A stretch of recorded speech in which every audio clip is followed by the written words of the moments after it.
I'm Ryan Androsov. Welcome to Let's Think Digital.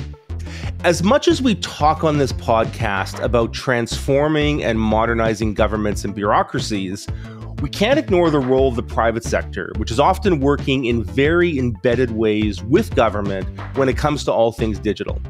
Whether it's the role of private tech firms and consultants and their complex and sometimes contested relationship with governments, or the impact of economic, technological, and yes, even diplomatic power of big tech, there's an increasing level of skepticism about the role that tech companies are playing, their power and influence in society, and lingering questions about if we've struck the right balance. In fact, our guest this week has written a book called The Information Trade, about the metamorphosis of big tech from simply companies with market power to entities that can mimic or act like states in their own right. Dr. Alexis Wichowski is a professor of practice at Columbia University, where she teaches the next generation of leaders about the intersections of technology and public service.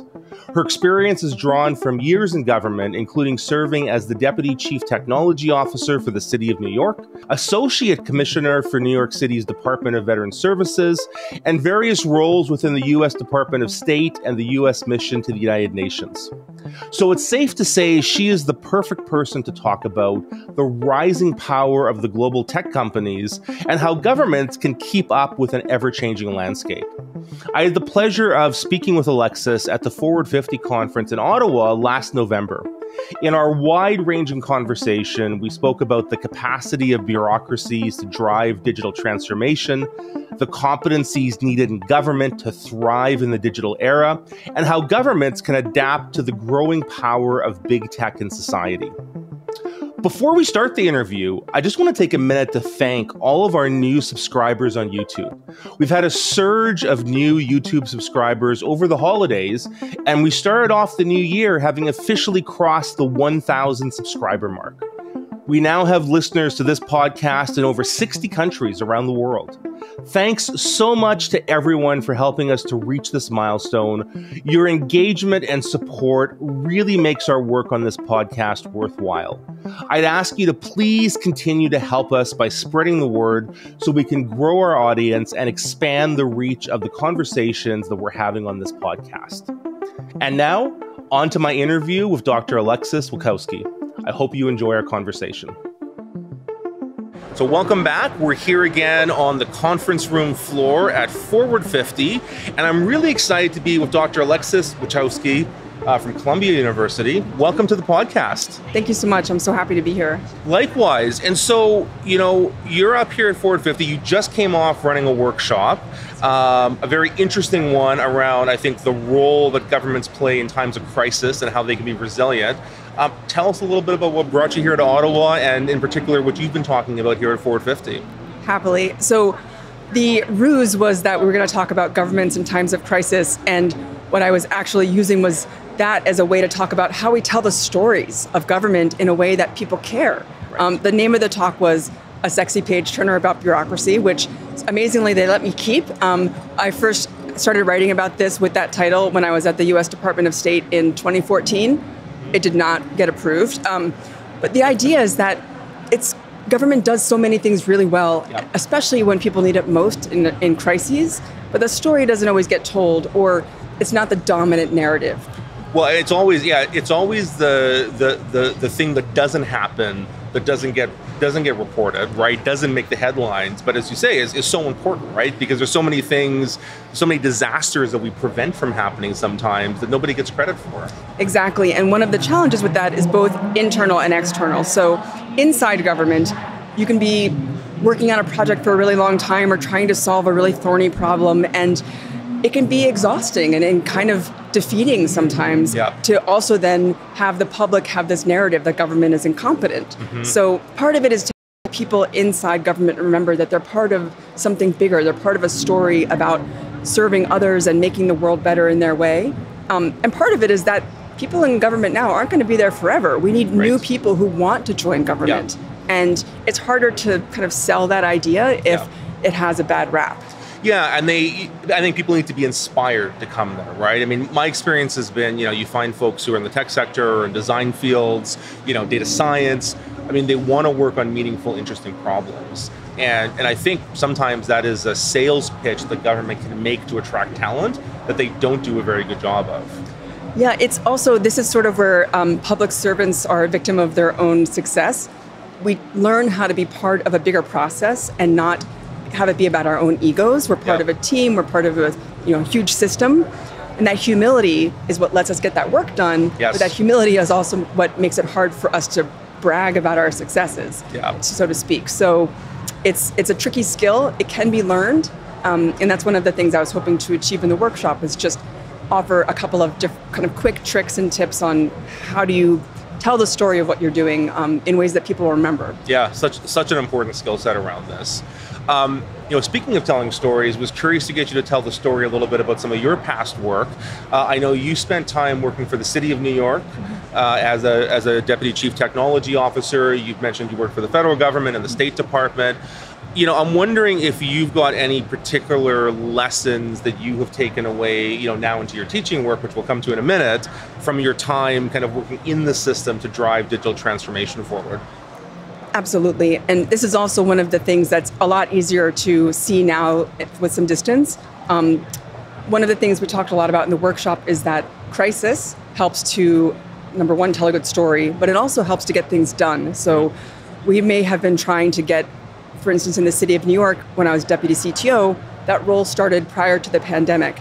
And to get people to even use shared documents in the cloud, like a Google Doc, was difficult. There was still people that were only using attachments. There was all kinds of problems. And then overnight with COVID, we were going from nervousness about the cloud to everyone working completely remotely and using things like Zoom and Teams. Right. So sometimes the crisis just accelerates a whole layer of change. One of the other things, though, that really struck me during my time in the city is that because crisis helps get everyone focused and makes things happen quickly, some people, and this is, I confess, something I also used sometimes myself once I figured it out, learn how to make something feel like a crisis, even when it's not maybe actually a crisis.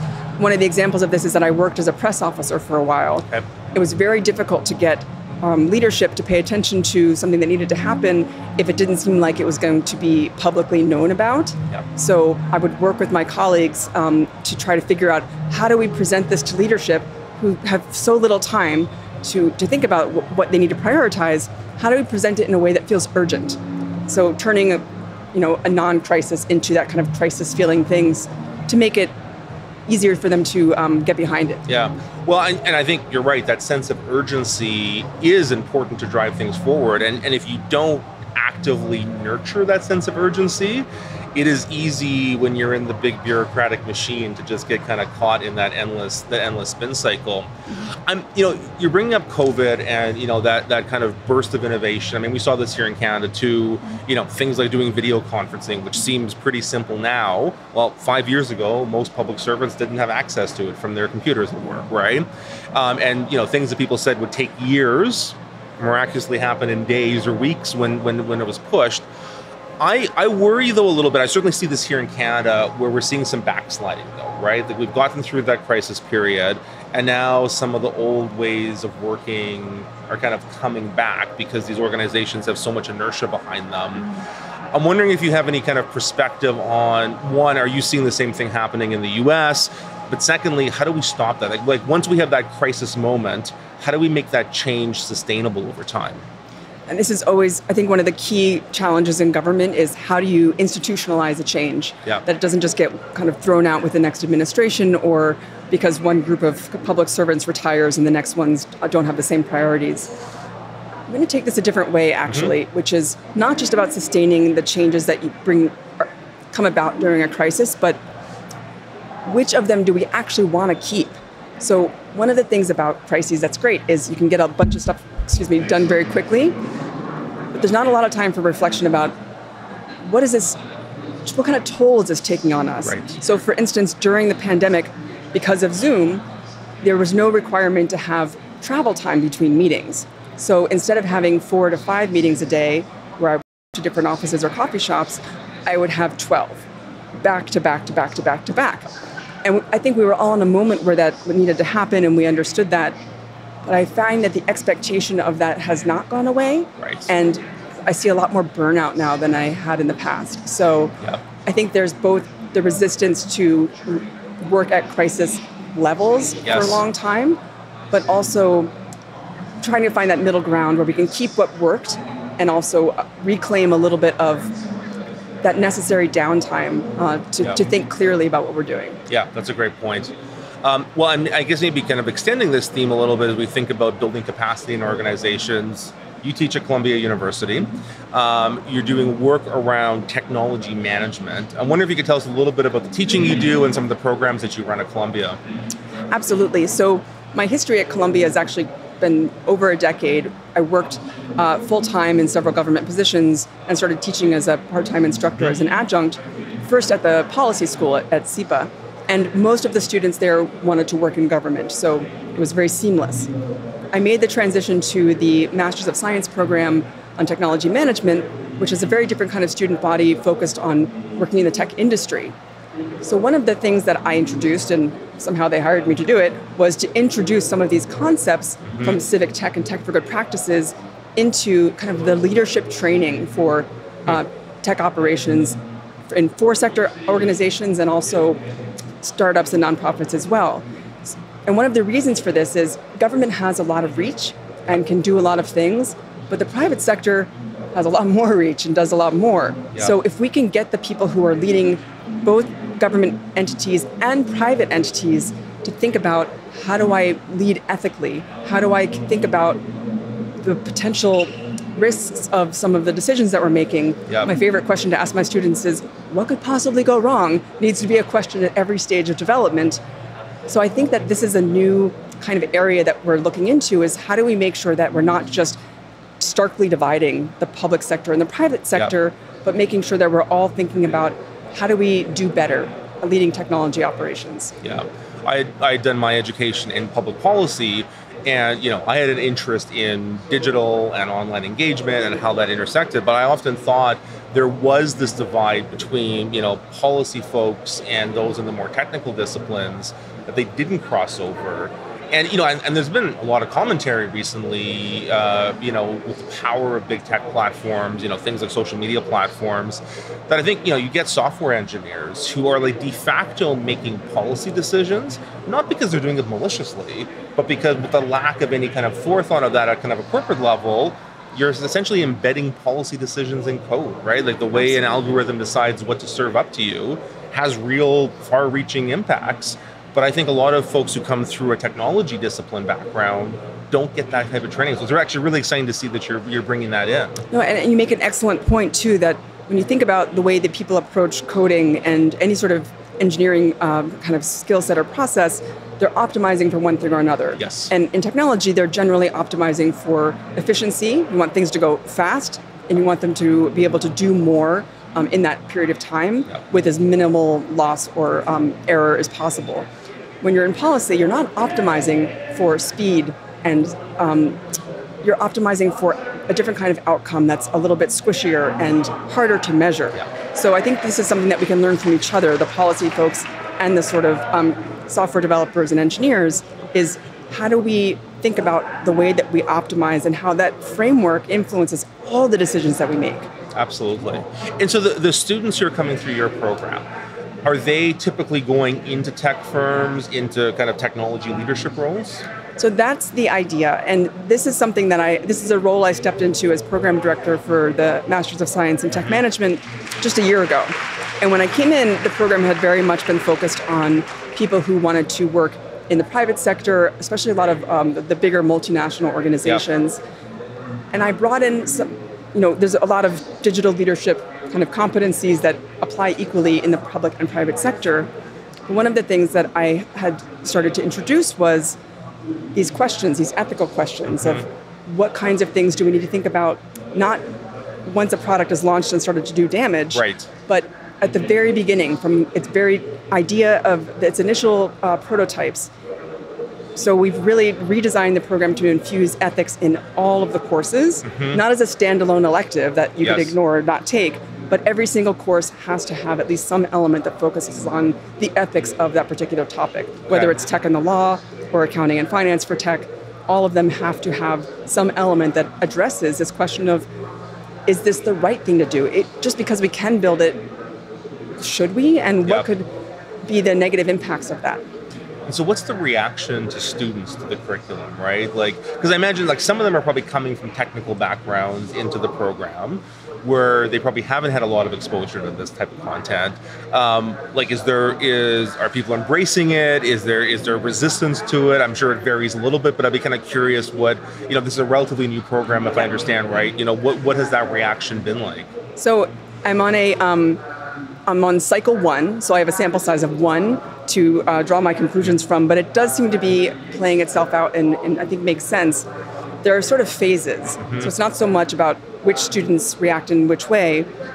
When people come in, there's expectations all over the map because they have all kinds of different backgrounds, and they're starting a graduate program, which is an adjustment from working, having homework again. So in the beginning of that first month of the semester, there's a lot of confusion in general about how do I be a graduate student? Why is this so hard? Right. Why this isn't like college, was. And then also, is this the program I think it is? And some questions about that. How is this going to help me get my dream job? So over the course of the program, it becomes very clear we're not telling you how this is going to get you your dream job any more than we can tell you exactly the formula to be a leader, because the higher up you go in any sort of leadership role, the more uncertainty you're going to be dealing with. Right. We're going to give you skills and tools and help you work through this process. But this is fundamentally a program where we're kind of helping support and guide you through your own leadership discovery process. How are you going to lead in the way that best takes use of your strengths and skills? So by the end, I think everybody kind of gets there and it's exciting. In the beginning, there's a lot of, I'm not sure about this. Right, a bit of a journey that they have to go through on that. So I imagine, part of the ambition behind a program like this, as you said, is to kind of transfer some of these mindsets into tech companies, right, who maybe have not thought about this as part of their DNA. So this is an area you've done research on, you've written on, you wrote a book kind of looking at the power of big tech companies. And I thought one of the really interesting pieces that you kind of framed it at was this idea that a lot of tech companies essentially are de facto nation states today. I wonder if you can kind of unpack that a little bit for people, because I think it's a very interesting concept. Thank you. Yeah, it's interesting too, both because I started an article about this idea, tech companies behaving in ways that are sort of like countries as nation states, several years before I was able to get it published. It seemed sort of, I think, implausible at the time. And by the time the book came out, it was still more surprising to people than I thought it would be. And even now, I feel like it's not a surprise to anyone because tech has become such a massive player in all kinds of affairs all around the world. But it's just a reminder that technology is not just business as usual or a business as other businesses would be. If we think about a multinational, powerful organization that reaches every country, McDonald's is in every country, Coca-Cola is sold in every country. They don't have counterterrorism teams. They're not making policy. So this is one of the things that's unique to, I think, technology and the big tech specifically. But it's also this question means that we're in an uncharted territories. We know how to deal with large corporations, and because over hundreds of years we've had them, and governments have had ways to manage them. This is the first time that we've seen anything like the technology giants that we have today, where every single person's daily life is in some way intertwined with a few companies. So how we manage them and keep that power in check is just not clear. Well, I was going to ask you exactly that is, what is your view on how we approach this, right? Because, I feel as you rightly said, like some of these big tech platforms and companies, it's actually very tough to, in 2024, imagine life without them, right? They have become so ingrained in our societies and our economies. And I know there's obviously action happening in the EU and some in the US around antitrust cases and looking at, whether we should be breaking up some of these companies. And on one level, I actually don't know how practical some of that is, right? And how you disentangle that. So, there may not be kind of a silver bullet answer to this, but what's your thought on like how we actually approach this? And, if we were looking at like 10 years from now, like what to you is kind of an ideal evolution of this kind of power imbalance that seems to exist today? You make an excellent point, and every government uses the technology platforms and services that are run by these companies that they would then break up. So yes. There's this kind of conundrum about how do you regulate them or put them back in their sort of a more manageable sized box when you need them so desperately just to function. So that's challenge number one. And for that reason, regulations have traditionally been a good way to approach kind of reining in business practices. Fines have often been effective, especially the massive ones we're seeing coming from the EU right now. But if you're a $1 trillion company, even fines of billions of dollars, it's not necessarily going to change their trajectory and fundamentally change their approaches. At some level, it becomes the cost of doing business, right? Exactly. It's just part of what you put in your budget. One of the things that I've advocated for because of that and because of my time at the State Department is not just the sticks, but the carrots. So how do we learn from diplomacy as ways that we can engage with these tech giants as partners in collaboration? We've seen some successful instances of this, for instance, after the Christchurch massacre in New Zealand, in which a lot of it was orchestrated through Facebook. Facebook and a number of other social media companies worked with the governments in New Zealand and others to create a sort of new process for how they would collaborate on sharing data on the back end. So to make sure that content that popped up on one platform wasn't going to proliferate on a bunch of others, leading to these kinds of horrible outcomes. So there's precedent for governments and big tech working together in partnership. Not as many as there could be. So we have seen progress here. Most countries now have a tech ambassador, so someone who's actually representing their country to tech as if it were a country. But an ambassador can only do so much. Look at our diplomatic corps, the ambassador is just one person. I think we need a lot more tech diplomats. I mean, you're giving me a couple of different thoughts, right? And I have almost divergent thoughts on where this could go. I mean, do you see a world where big tech companies essentially have a pseudo-diplomatic presence, like where we're actually kind of bringing them in to be part of what are traditionally kind of nation-state organizations because of the influence they have? Or do you think that's kind of a dystopian future that, we don't want to have the big tech companies sitting at UN committees, and we want to deal with them differently? Because I'm kind of almost of two minds of that.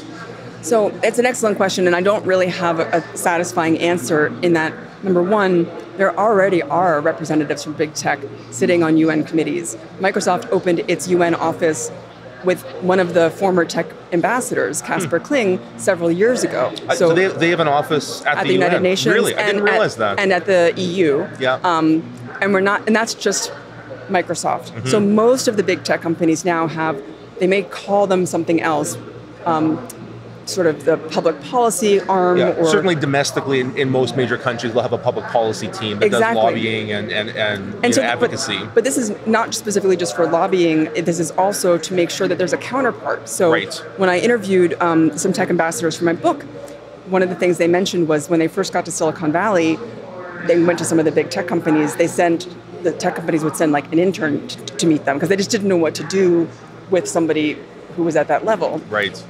By now, they understand this is not insignificant to have an ambassador show up at your door. So they've created roles that kind of, in effect, act like a diplomatic counterpart, whether they call it something different or not. So this question about what's going to happen, it already is happening in some ways. The question of whether it should happen, my opinion is that better that than the alternative, which is going back to where nobody was talking to anybody. So I'm not really sure where things will go.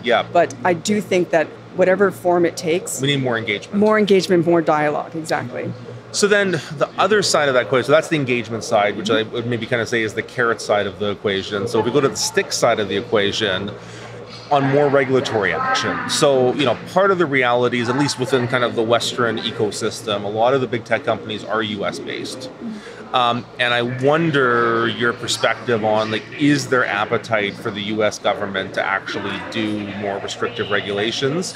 Because ultimately, I mean, we talk about this in Canada sometimes, you may have been following a little bit around kind of the media and kind of essentially kind of media taxes to journalists on Facebook and other platforms, and Canada's trying to push them in a certain direction. But there's kind of a collective action problem, right? Because we're a relatively small market economically. To some degree, they can kind of ignore us if they wanted to. And from a pure kind of legal basis, because a lot of these companies are based on U.S. soil, I think you would ultimately need the U.S. government to step in if they want to. Do you think there's political will from the U.S. side of this to actually enact bigger types of regulations? I think that we do have the will in the U.S., but it's manifesting in different ways than in different countries. Because, as you said, most of them are based in the U.S., especially the giant ones. And also because government, at least, actually I would say at every level of government, uses all of these tech products and services just to function.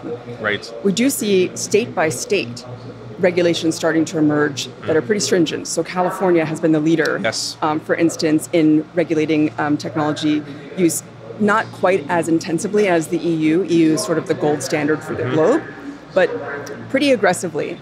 And state by state, we're starting to see these kinds of things emerge. So I don't think it's a matter that there's no political will. I think that it's election day in the US, so no surprise, there's a lot of difficulty to come to any sort of consensus in Washington. Yep. So I think at the state levels where we're going to see those regulations emerge first, and more of them are joining that by the day. Whether that piecemeal approach is enough, I'm not sure. I think this is one of those, 10 years ago, we might have had a chance, but yes. Right now, at the size and scale of the tech operations, the state-by-state approach is probably our best bet. It's interesting.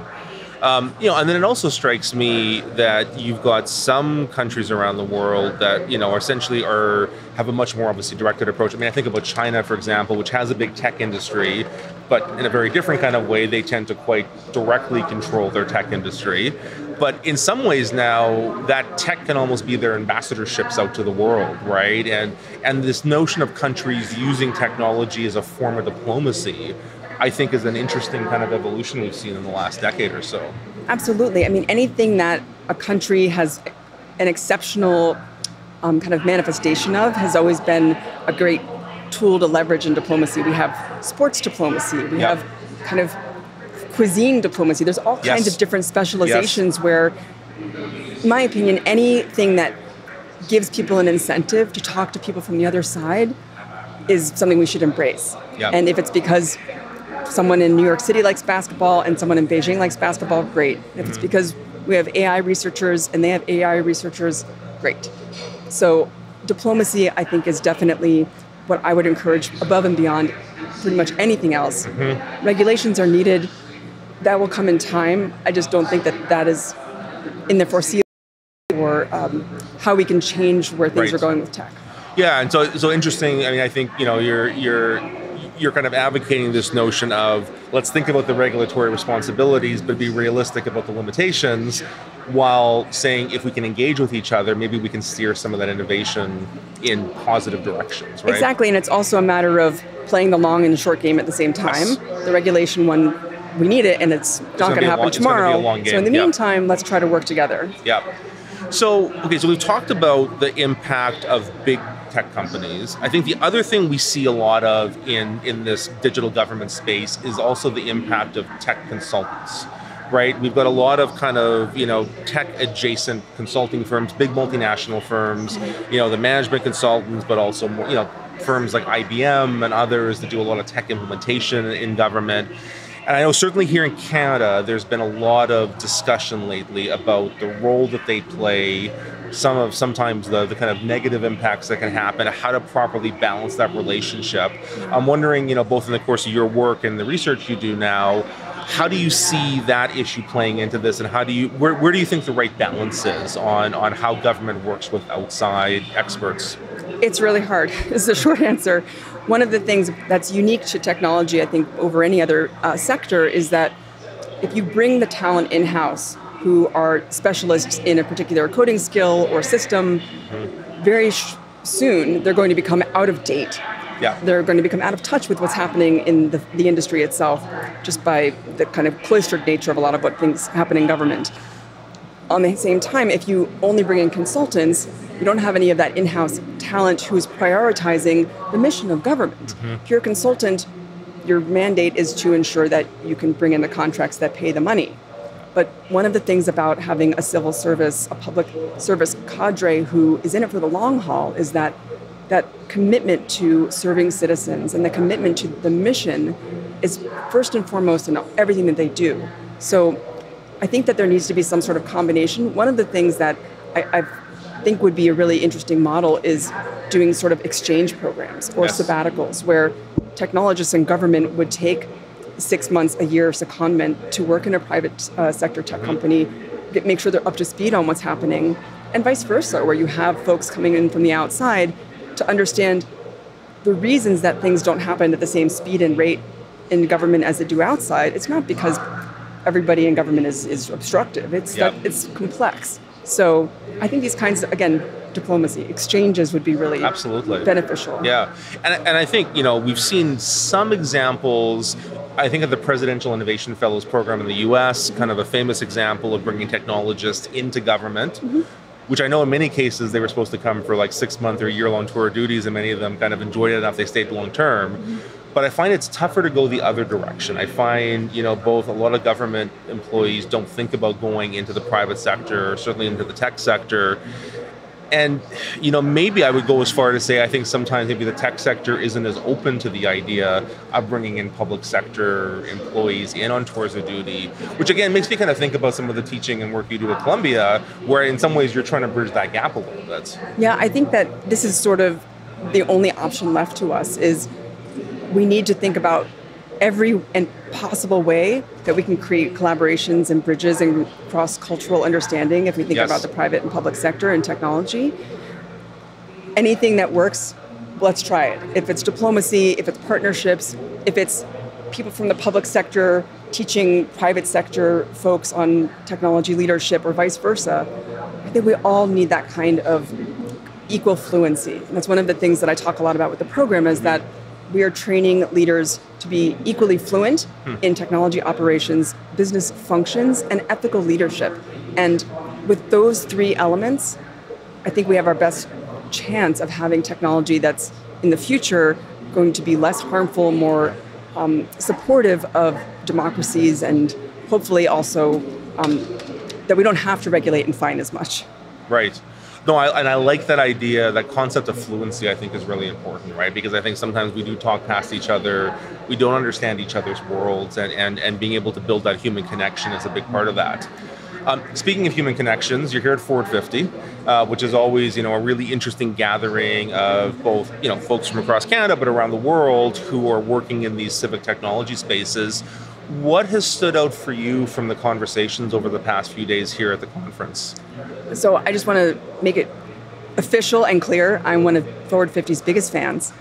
I think that it's really easy when you're working in any sort of government agency to feel that you're alone in what you're doing. And so to come to these kinds of environments and realize that we're all facing very similar challenges, even across very different contexts and cultures and countries, it's both inspiring and comforting to know that there's a community. And Forward 50 really creates all these different experiences for that community to come together. So the workshop that I led today, the people were from both regional and federal systems here in Canada and abroad, and also people from the private sector and from academia and nonprofits. So any way that we can kind of come together and share those stories and hear just from the incredible expertise that they bring together for the speakers, it's just amazing. One of the things I love most about coming here is, so I'm a professor, I teach, I do a lot of talks. It's so great to sit in the audience and just soak it in and hear brilliant people talk about what they're doing and take notes. And it makes me feel like I leave here rejuvenated and inspired, and I just kind of can't wait for the next year. If they could do a Forward 50 once a month, I think we'd all be better. Absolutely, yeah. I think there's a huge demand for that, and I feel the same way, right? Sometimes it can be a lonely business trying to push this digital transformation boulder up the hill, so to speak, and and that ability to kind of refill the gas tank is important to have every once in a while. Yeah, absolutely. Yeah. Alexis, thank you so much for joining us. This has been a great conversation. Thank you for having me. Yeah, and look forward to seeing you at future editions. Absolutely. Thank you so much. Thank you. Pleasure. Thanks to Alexis for taking some time while she was here in Ottawa to speak to us. It was a really fascinating conversation. We've posted links to her research in the show notes. I highly recommend you check it out. And that's the show for this week. If you're watching on YouTube, make sure to like and subscribe. And if you're listening on your preferred podcast app, please leave us a 5-star rating and review. We always love hearing from our listeners, so get in touch by emailing us at podcast@thinkdigital.ca, visiting our website, letsthinkdigital.ca, or using the hashtag #Let'sThinkDigital on social media. We'd love to hear from you. Today's episode of Let's Think Digital was produced by myself, Wayne Chu, and Aislinn Bournet. Thanks so much for listening, and let's keep thinking digital.